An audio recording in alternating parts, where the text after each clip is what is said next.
45장입니다. 창세기 45장 4절 말씀부터 8절까지 한 절씩 교독하시겠습니다. 45장 4절입니다. 요셉이 형들에게 이르되 내게로 가까이 오소서. 그들이 가까이 가니 이르되 나는 당신들의 아우 요셉이니 당신들이 애굽의 판자라.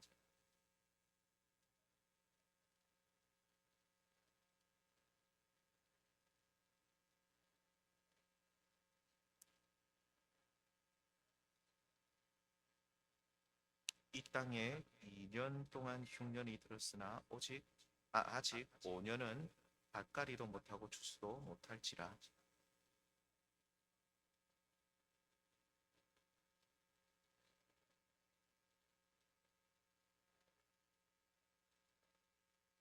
하겠습니다. 그런즉 나를 이리로 보내니는 당신들이 아니요 하나님이시라. 하나님이 나를 바로에게 아버지로 삼으시고 그 온 집의 주로 삼으시며 애굽 온 땅의 통치자로 삼으셨나이다. 아멘. 오늘은 고난의 재해석이라는 제목으로 잠시 말씀을 나누겠습니다. 우리가 잘 아시는 대로 요셉은 17살에 노예로 팔려가게 되었죠. 애굽의 노예로 팔려가고 13년 정도가 지난 30살에 애굽의 총리로 임명받게 됩니다. 그 13년 기간이라는 것이 강산이 한 번 변하고 좀 더 변한 한 13, 14년 정도 되는 그 기간 동안 요셉은 말할 수 없는 고생을 했는데 그리고 하나님께서 그를 애굽의 총리로 세우셨죠. 드디어 그가 애굽의 총리로 있었는데 형들이 기근 때문에 이제 먹을 것이 없으니까 애굽으로 그들이 제 발로 요셉을 찾아오게 되었죠. 그의 형들을 10수년 만에 만났을 때 요셉의 마음이 어떠했겠습니까? 여러 가지 감정들이 아마 교차했을 것 같습니다. 반갑기도 하면서 동시에 마른 물 웅덩이에 집어넣고 살려달라고 외치는 자신을 외면했던 형들. 그리고 37장 말씀에 보면 형들이 요셉이 막 살려달라고 할 때 그 앞에서 뭐 했다고 말합니까? 밥을 먹고 있었어요. 조롱하는 거잖아요. 아우는 형님 저 좀 살려주십시오. 형님들 저 좀 살려주십시오. 라고 저 좀 꺼내어 주십시오. 라고 막 외치고 있는데 형들은 밥을 먹으면서 저놈 어떻게 할까? 죽여버릴까? 아니면 어떻게 저놈을 처리할까 하면서 그 형들이 울고 불고 그리고 살려달라고 외치는 동생을 외면하고 그 앞에서 밥을 먹고 있었던 형들을 생각하면 참 그 형들을 보았을 때 마음이 어떠했을까 한번 생각을 한번 해보시면 좋을 것 같습니다. 42장 21절에 보면 그들이 서로 말하되 형들입니다. 우리가 아우의 일로 말미암아 범죄하였도다. 그가 우리에게 애걸할 때에 그 마음의 괴로움을 보고도 듣지 아니하였으므로 이 괴로움이 우리에게 임하도다. 그러니까 이 형들이 자신들이 오래전에 10수년 전에 행했던 그 잘못을 그들은 분명히 기억하고 있었습니다. 이 말씀에도 나오죠. 그가 우리에게 애걸할 때에 살려달라고 좀 제발 형들 나 좀 살려달라고 외칠 때에 외면했던 자신들의 모습을 그들도 기억하고 있었죠. 요셉이 이런 형들을 약 한 15년 정도죠. 이제 그 가뭄이 한 2년 정도 지났으니까 한 15년 정도 지난 뒤에 다시 만나게 되었을 때에 이들에게 요셉은 벌을 줄 수 있는, 그러니까 이들에게 복수할 수 있는 자리에 있었죠. 힘과 권력과 심지어 이들의 생사 여탈권까지 누가 쥐고 있었습니까? 요셉이 쥐고 있었습니다. 하지만 요셉은 이들에게 복수하지 않습니다. 형들을 시험하고 이들이 얼마나 변했는지를 확인하고 또 일부러 억울한 누명을 씌우면서 회개로 이끄는 훈련을 하죠. 이렇게 요셉이 형에게 복수하지 않았다는 사실, 이 사실만 하나만 우리가 생각해도 오늘날 조금만 자신에게 해를 가해도 복수하려는 이 잔혹한 시대를 살아가는 오늘 우리에게 많은 생각을 하게 합니다. 그렇다면 요셉은 어떻게 형들에게 복수하지 않고 오히려 이들의 악을 선으로 높아주면서 또 형들의 그 변화를 이끌고 있습니까? 그러니까 악을 악으로, 아니 나에게 행한 악을 몇 곱절로 갚는 것이 오늘날 분위기인데, 어떻게 악을 악으로 갚지 않고 악을 선으로 갚고, 또 이들이 잘못을 깨닫도록 훈련하고 도와주고 하나님 앞에 어떻게 이 요셉이 바로 서도록 하느냐는 것이죠. 누군가 그래 말합니다. 요셉은 형들과 가족 관계가 아니냐. 그러니까 형들이 가족이기 때문에 형들을 용서해주고 형들에게 잘해줬다. 이것은 굉장히 단순한 생각이죠.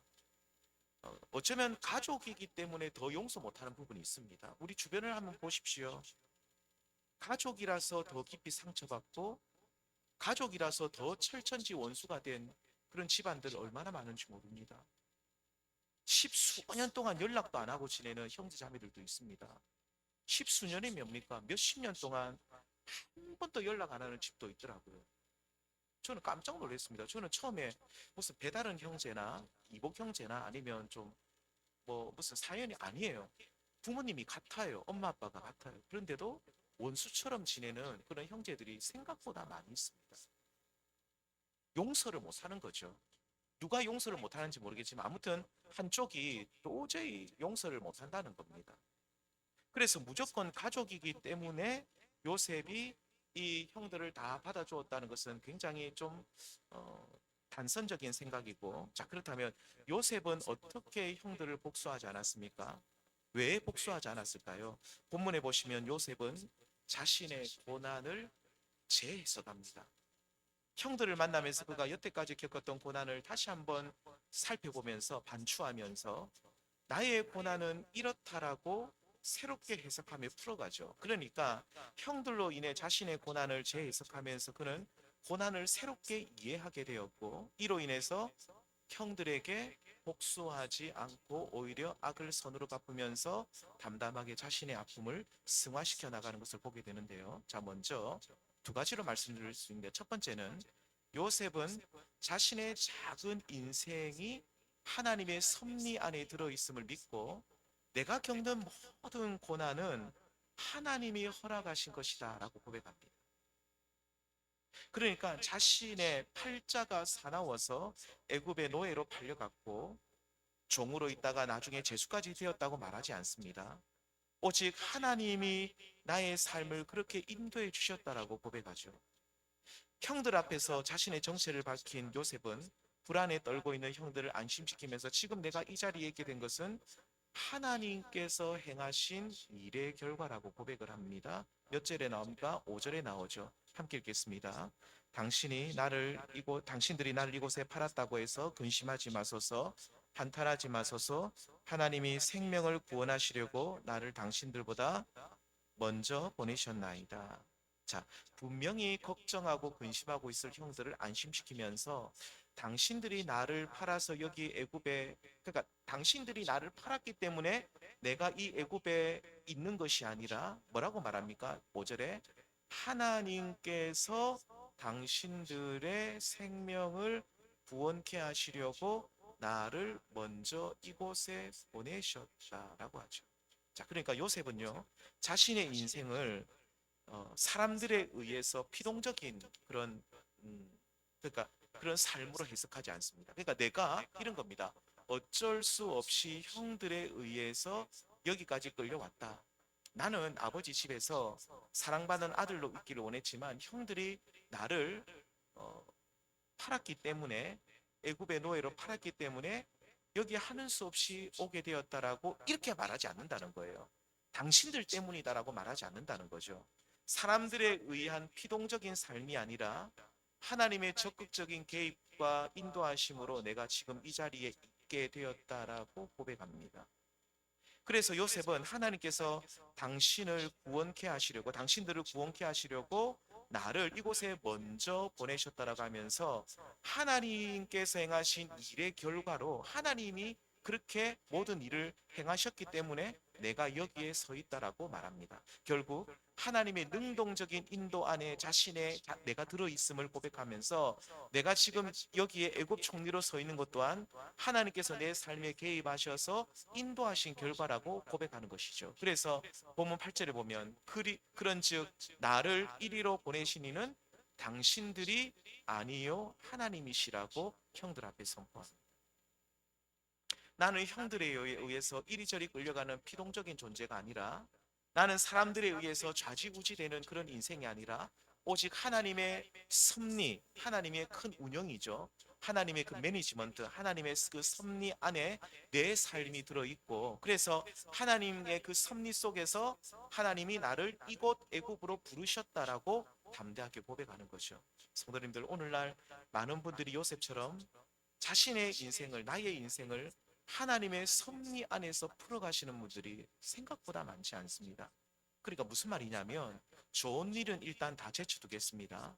힘들고 어려운 일을 당할 때 우리는 이 어려운 일을 허락하신 분이 하나님이심을 말하지 않아요. 그러니까 우리가 하나님을 오해하면, 하나님은 나에게 좋은 일만, 하나님이 우리에게 허락하신 좋은 일은 하나님 주신 거고 나쁜 일은 누가 준 거라고 생각합니까? 마귀가 준 거다. 이런 굉장히 이원론적인 어리석은 생각에 빠져서는 안 됩니다. 모든 이 세상사를 하나님이 주관하시고 나의 작은 삶도 하나님의 섭리 속에 들어가 있는 거죠. 하나님의 큰 운영, 매니지먼트 속에 내 삶이 들어가 있는데, 그래서 어, 힘들고 어려운 일을 당할 때 하나님께서 이것을 허락하셨다라고 말하지 않고 내 인생이 꼬였기 때문이다라고 누구를 원망하는 분들이 많습니다. 저 사람들 때문에 내가 지금 이 고생을 하고 있다라고 말하면서 그들의 인생에 일하신, 그러니까 나의 인생에 일하시는 하나님을 보지 못하죠.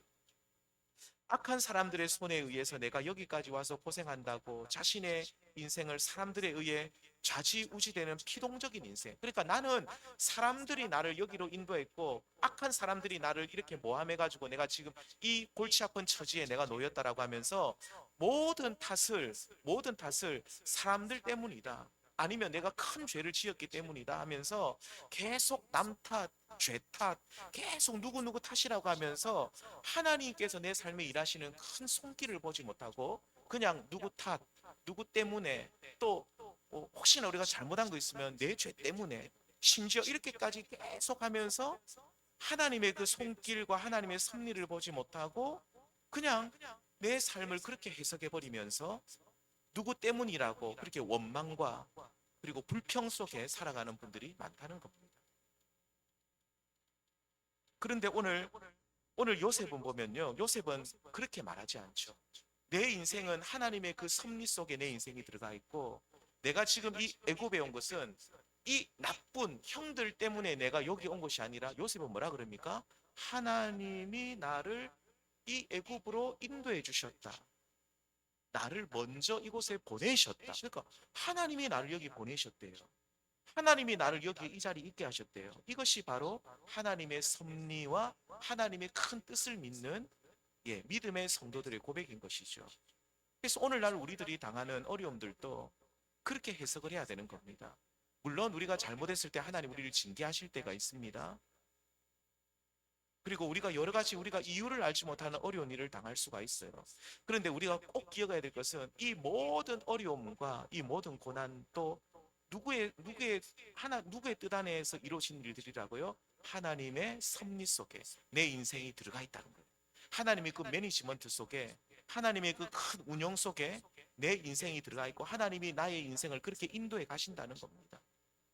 그래서 내가 지금 이 자리에 있게 된 것은 하나님의 부르심과 하나님의 뜻이 있는 거지, 누군가 나를, 누구 때문에 내가 여기 있고 누구 때문에 내가 이렇게 어려운 일을 당하고 누구 때문에 누구 탓이라고 자꾸 돌리는 사람은 우리는 하나님의 섭리와 그 뜻을 믿지 못하는 사람이라고 볼 수 있습니다. 그래서 우리는 자꾸 누구 때문에라고 자꾸 내 인생을 피동적인 인생으로, 누구 때문에 누구에 의해서 내가 어쩔 수 없이 여기 왔다라고 우리는 그런 말을 해서는 안 되죠.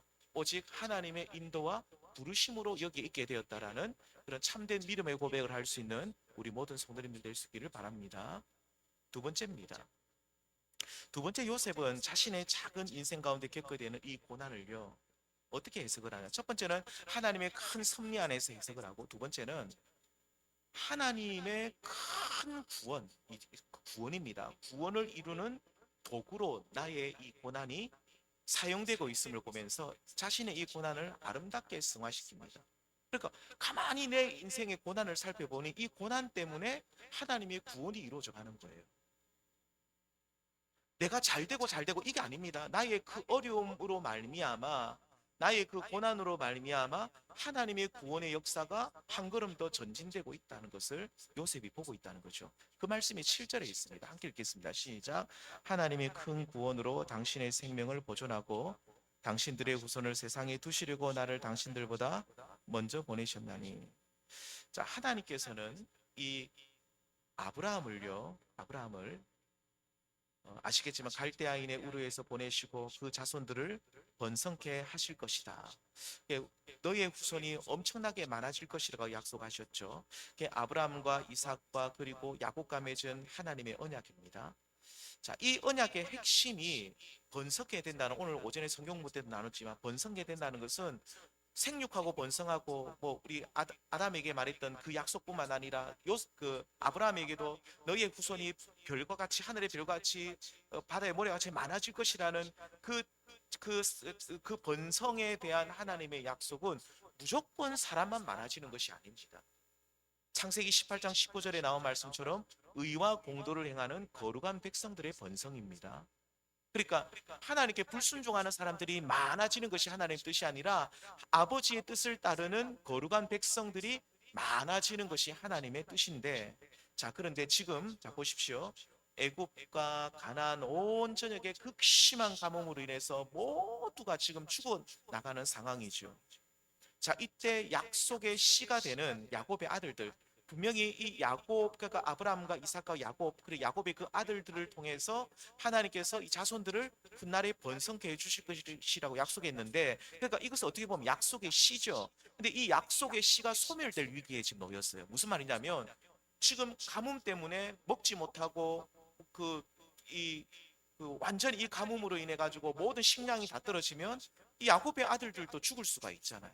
성경에 얼마나 죽었는지 말하고 있지 않지만 이 7년 동안의 극심한 이 가뭄과 그 기근으로 인해서 엄청나게 많은 사람들이 아마도 죽었을 것 같습니다. 제 생각입니다. 성경에는 안 나오지만 엄청나게 많은 사람들이 고통을 받았을 것인데, 이 야곱의 아들들도, 야곱과 야곱의 아들들도 마찬가지로 그들도 큰 고난을, 어쩌면 죽을 상황에 놓이게 되었는데, 자, 하나님께서 어떻게 합니까? 요셉을 애굽에 먼저 보내셔서 그를 애굽 총리로 세우시죠. 그리고 이 애굽 총리의 자리에서 누구를 구원하게 하십니까?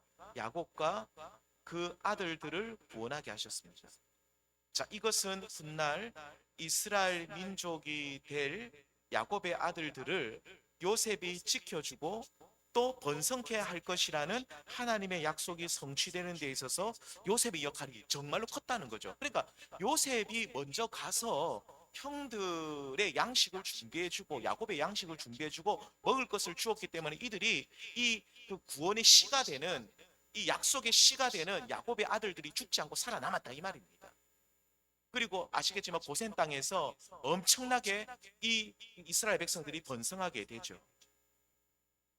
그러니까 요셉은 부족한 자신이 하나님의 그 언약을 이루는 도구로 쓰임 받고 있음을 확인하면서 하나님께 감사하고, 그래서 그가 애굽에서 겪었던 모든 고난은 오히려 하나님의 큰 구원을 이루어 가시는 데 있어서 이게 정말로 중요한 역할을 했구나. 내가 고난받고 애굽에 오지 않았으면, 내가 여기서, 내가 이 애굽에서 그토록 고생하고 뭐 종으로 살다가 죄수로 살다가 내가 고생하지 않았으면, 이 고난이 없었으면 내가 형들을 어찌 구원했을까? 내가 이 약속의 하나님의 언약을 이루는 도구로 어찌 사용되었을까? 그래서 요셉이 가만히 자신의 고난을 재해석해 보니 자신이 이 애굽 땅에서 겪었던 모든 고난이 사실은 형들을, 다시 말하면 하나님의 언약을, 이 형들은 약속의 신데 이 하나님의 언약을 이루는 이 도구가 되었다는 거죠. 이 고난이 결국은, 고난을 재해석해 보니까 이 고난 때문에 형들이 구원받을 수 있는 길이 열리게 되었다는 것입니다. 성도님들, 오늘 우리는 우리의 고난을요 하나님의 구원 사역이라는 큰 틀 안에서 볼 수 있는 영적 지각이 있기를 소망합니다. 그러니까 내 고난, 나의 이 고난이 하나님의 구원을 이루어 나가는 도구가 된다는 거죠. 저의 부족하지만 부끄럽지만 저의 경우로 봐도 하나님께서 제가 김해 대동에서 사역하고 있다가 하나님이 저를 하만에 부르셨는데 하나님이 부르실 때 저도 그냥 순종하고 나아간다고 왔는데 또 이곳에서 복음을 전하라고 하셔서 복음을 전하는데 뭐 여러 가지 이유로 아시겠지만 한 2년 만에 제가 교회를 또 그만두고 뭐 거의 쫓겨나다시피 나오게 되고 저의 인생에 또 생각지도 않았던 개척이라는 것을 5년 전에 하게 되었고 지금 5년이 넘었습니다. 그리고 코로나 시기라서 다들 교회 문 닫는다고 생각했는데 하나님께서 저를 이곳 말산리 406-6번지에 교회를 시작하게 하시고 사람들도 보내어 주시고 재정도 채워 주시면서 자리를 잡게 하셨죠. 자, 그래서 사실 여기 하만 우체국부터 시작해가지고 저기 우리 삼거리까지 가야 시장 앞에까지 이쪽은 교회가 하나도 없습니다. 아십니까? 우리 교회밖에 없어요. 쭉 가다 보면 이제 끝에 삼거리에 보면 행복한 교회 있거든요. 길 건너면 이쪽 라인은 우리 교회가 하나밖에 없어요. 그래서 하나님께서 하나님의 그 구원 사역을 이루어가게 하시는데 그래서 이전 교회에서 마음이 좀 힘든 부분들이 있었는데 그런데 하나님의 큰 구원 사역이라는 틀 안에서 생각해 보면 그 어려움도 꼭 필요한 어려움들이었고 그래서 지금 제가 여기에서 사역하고 있다는 사실을 생각할 때 오히려 감사할 수밖에 없는 것이죠. 거기서 계속 있었으면 모르겠습니다. 계속 있을 수도 있었겠지만 어찌 됐는지 모르겠죠. 그런데 하나님이 여기로 보내셨기 때문에 또 여기에 교회가 세워지고 이곳 사람들에게도 복음을 전할 수 있는 기회가 생기게 되었다. 자, 성도님들, 오늘 우리에게 어려움이 없었다면, 고난이 없었다면 우리가 지금 이 자리에 있었겠습니까? 그러니까 구원의 큰 틀 속에서 우리의 고난을 바라보면 이 고난이 꼭 필요한 일이었음을 우리는 깨닫게 되고 감사하지 않을 수 없다는 것이죠. 우리 성도님들께서 이 한길교회로 오게 된 일도 한번 생각을 해볼 필요가 있죠. 그러니까 우리가 신앙생활하면서 또 여러 가지 이런저런 어려운 일들을 겪으면서 여기 한길교회까지 우리 성도님들이 오게 되셨는데 하나님께서 우리를 또 여기에 부르신 분명한 이유가 있는 줄 믿습니다. 그 이유가 뭐냐? 저는 크게 보면 우리는 이곳 한길교회를 부르신 하나님의 이유는 동일합니다. 다른 것이 아니라 뭐겠습니까? 교회를 굳건히 세우고 하나님의 큰 구원사에게 너희들도 동참하라는 것이죠. 내가 이곳 하만에서도 한길교회를 통해서 나의 일, 그러니까 나의 구원 사역을 이루어갈 것이니 너희가 나의 일에 함께 동참하라고 우리를 이곳 교회로 부르셨고 지금 또 그 구원에 그 구원 사역에 동참하자고 우리를 재촉하시는 줄 믿습니다. 이렇게 하나님의 부르심에는 후회하심이 없고 이곳에서 우리 모두 마음을 합하여 주님의 위대한 구원 사역을 이루어 나가시는 저와 우리 모든 성도님들 되시길 바랍니다. 자, 그래서 요셉처럼 우리가 당한 모든 아픔과 고난이 누구 때문이 아니라 무엇 때문에도 아니고 누구를 원망할 것도 아니라 오직 하나님의 구원 사역을 위해서 우리의 이 고난이 꼭 필요한 일이었음을 우리 모두 깨닫고 이 고난을 아름답게 승화시켜 나가는 그런 복된 믿음의 성도님들 되시길 축원드립니다. 오늘 말씀의 요약이 이렇습니다. 요셉은 어떻게 자신의 고난을 재해석하는가? 그러니까 이 고난을 아름답게 해석했기 때문에 결과적으로 요셉은 형들에게 복수하지 않아요.